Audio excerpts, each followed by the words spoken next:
Bienvenido a nuestro estudio del Evangelio de Juan. Hoy veremos la naturaleza de Jesús, su fe y su vida en los capítulos 4 y 5 del Evangelio, donde dará agua viva a una mujer samaritana de mala reputación y sanidad a un cojo con una larga enfermedad. En el capítulo 2, Juan presenta la primera gran señal de Jesús destinada a convencer a la gente de su identidad como Cristo y Dios encarnado. Jesús convierte el agua en vino. En el capítulo 3, Juan nos habla de una entrevista que Jesús tiene con un rabino honorable llamado Nicodemo. En el capítulo 4, Juan registra una importante entrevista que Jesús tiene con una mujer en un pozo en Samaria. En este capítulo, Juan nos vuelve a decir lo que nos dijo en el primer capítulo de este Evangelio, que, si las personas responden a Jesús correctamente, nacerán de nuevo.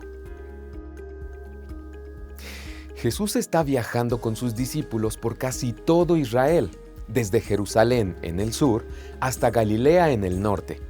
Jesús toma una ruta inusual. Debido a que existe un mal prejuicio entre los judíos y los samaritanos, los judíos prefieren viajar por una ruta más larga, pero más fácil a lo largo del río Jordán. Jesús, sin embargo, emprende el viaje más corto, pero más arduo, a través de Samaria. Sus discípulos están, sin duda, un poco molestos y confundidos por la elección. Cuando Jesús llega a la ciudad de Sicar, donde se encuentra un antiguo pozo que supuestamente fue excavado por el mismo Jacob, les permite que los discípulos obtengan algo de comida, dejándolo solo y esperando junto al pozo. Sin embargo, no los está esperando. Ha planeado tener una conversación privada con una mujer samaritana que sabe vendrá a buscar agua del pozo. En primer lugar, podemos observar la dedicación de Jesús a esta conversación esperada. Soporta el calor y el sol. Deja a un lado las normas culturales de la decencia porque era escandaloso en ese momento que un judío ortodoxo conversara con un samaritano así, y también era una vergüenza que un maestro religioso se encontrara a solas con una mujer sin parentesco. También podemos observar el discernimiento de Jesús. A diferencia del capítulo 3 con Nicodemo, Jesús no está hablando con un rabino erudito, por lo que no usa un lenguaje espiritualmente complejo. Jesús describe a ella el nuevo nacimiento en un lenguaje figurado que ella puede entender. En Juan 4, 7 al 15, Jesús simplemente la lleva a una conversación sobre el hecho de que tiene sed. Vino una mujer de Samaria a sacar agua. Jesús le dijo, «Dame de beber», porque sus discípulos se habían ido a la ciudad a comprar comida. Entonces la mujer samaritana le dijo, «¿Cómo es que tú, siendo judío, me pides de beber, ya que soy mujer samaritana?» Porque los judíos no tienen trato con los samaritanos. Jesús respondió y le dijo, «Si conocieras el don de Dios y quién es el que te dice, dame de beber, le habrías pedido y él te hubiera dado agua viva». Ella le dijo, «Señor, no tienes con qué sacar agua y el pozo es hondo. Entonces, ¿de dónde sacas esa agua viva? ¿No eres tú más grande que nuestro padre Jacob? ¿Eres tú quien nos dio el pozo y bebió de él mismo, sus hijos y su ganado?» Jesús respondió y le dijo, «Todo el que beba de esta agua volverá a tener sed, pero el que beba del agua que yo le daré no tendrá sed jamás, pero el agua que yo le daré se convertirá en él en un pozo de agua que brotará para vida eterna».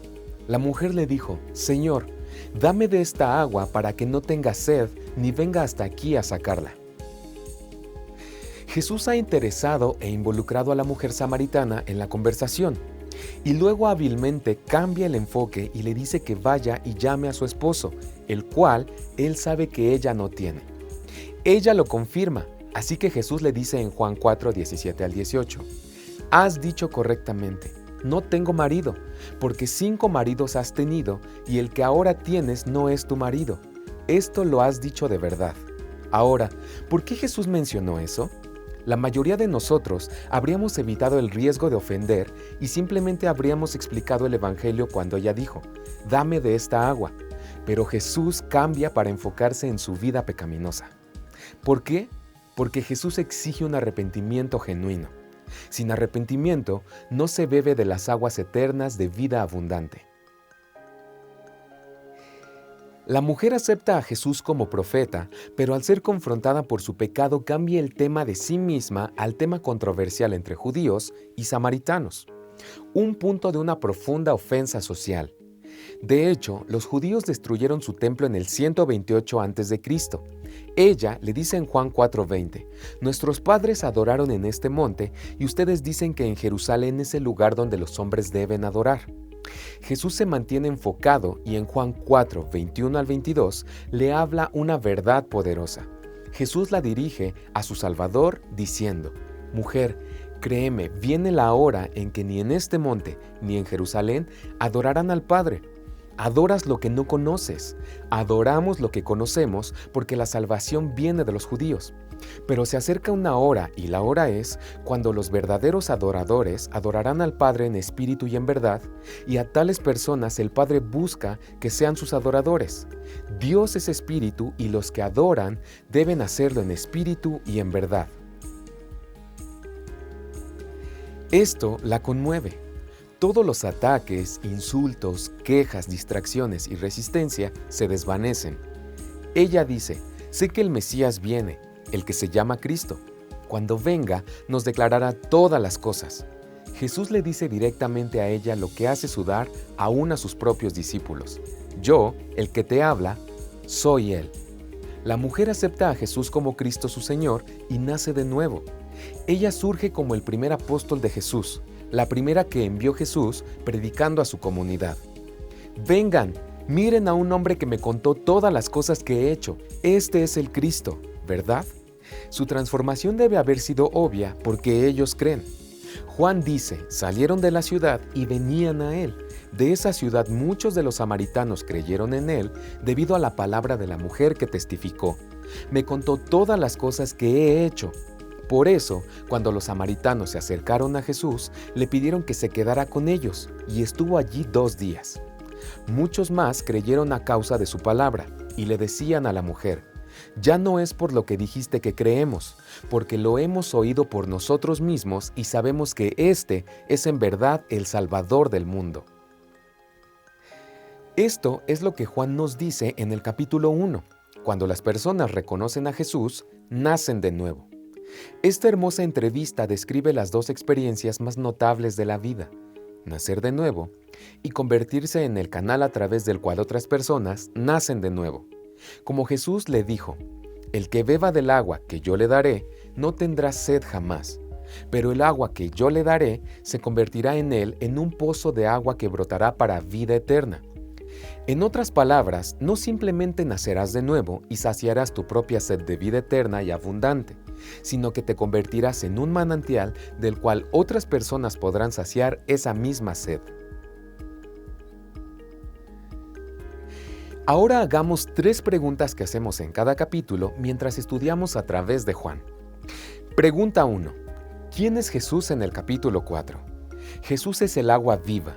Jesús es el agua que saciará tu sed eterna y abundante y fluirá de ti para transformar la vida de los demás también. Pregunta 2. ¿Qué es la fe en el capítulo 4? La fe es recibir a Cristo en arrepentimiento. Sin arrepentimiento no hay renacimiento. Y la pregunta 3. ¿Qué es la vida en el capítulo 4 de Juan? La vida es un abrazo transformador de Jesús como Señor que satisface el anhelo más profundo del alma y es tan poderoso que fluye espontáneamente de los ya transformados para hacer la misma obra milagrosa en las vidas que el nuevo creyente toca. ¿Ha vivido las 2 experiencias más increíbles de la vida? ¿Has nacido de nuevo y alguna vez has sido el vehículo a través del cual otras personas han nacido de nuevo? Eso es una meta que alcanzar, incluso hoy. Ahora pasemos al capítulo 5 de Juan, donde Jesús sana a un enfermo crónico que espera al borde del estanque de Betesda. El estanque de Betesda era famoso. Se creía que un ángel del cielo movía las aguas del estanque y quien entrara primero obtenía su sanidad. Parece una broma para curar al que está lo suficientemente sano como para llegar lo más rápido posible, pero esa es la historia.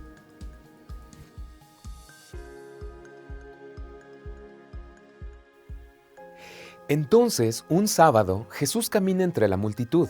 elige a un hombre en particular y le hace una pregunta extraña. ¿Quieres ser sano? Podríamos imaginar que la respuesta sería sí, 1000 veces sí. Sin embargo, si conocemos el corazón humano, es posible que no seamos tan rápidos en asumirlo. La salud le cuesta a los sanos. Algunos, que han estado enfermos durante muchos años, se han vuelto dependientes de los beneficios que brinda la enfermedad. Incluso tenemos una enfermedad para esa adicción emocional, Munchausen. Entonces, Jesús pregunta, ¿deseas ser sano? En Juan 5, 7 al 10 leemos, el enfermo le respondió, Señor, no tengo a nadie que me meta en el estanque cuando se agita el agua, y mientras yo voy, otro desciende antes que yo. Jesús le dijo, levántate, toma tu camilla y anda. Inmediatamente el hombre se sanó, tomó su camilla y comenzó a caminar. Ahora, ese día era sábado. Entonces los judíos le decían al hombre que había sido curado, es sábado y no te está permitido llevar tu camilla.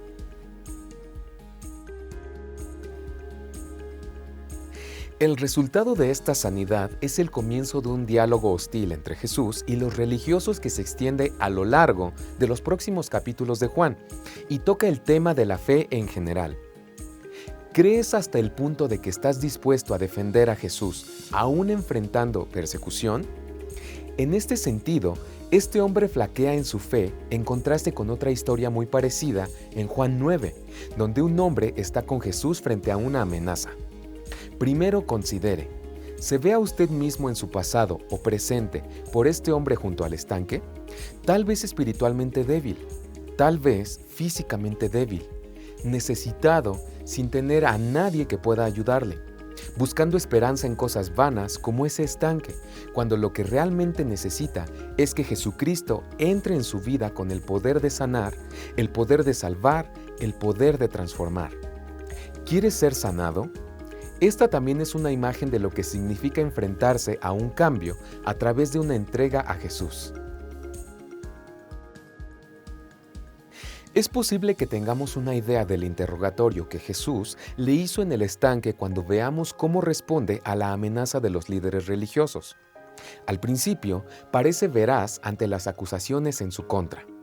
Él culpa a Jesús por la ofensa de llevar su camilla en sábado, diciendo, el que me sanó fue el que me dijo, toma tu camilla y anda. Cuando los religiosos enojados preguntan quién fue quien lo sanó y le ordenó que llevara su camilla, el hombre honestamente no puede decírselo.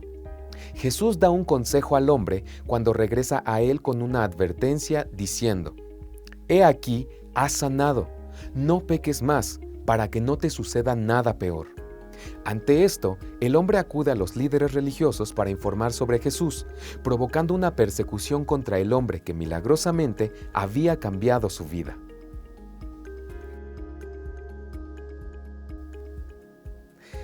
La verdad de esta actitud queda clara cuando comparamos esta historia con la curación del ciego de nacimiento en Juan 9. Pero por ahora tomemos la advertencia de Jesús como nuestra guía. El hombre obtiene su sanidad, pero se pierde de la vida abundante que podría haber sido suya si se hubiera parado y se hubiera quedado con Jesús, en lugar de salir corriendo para salvar su propia reputación con los líderes apóstatas de Israel.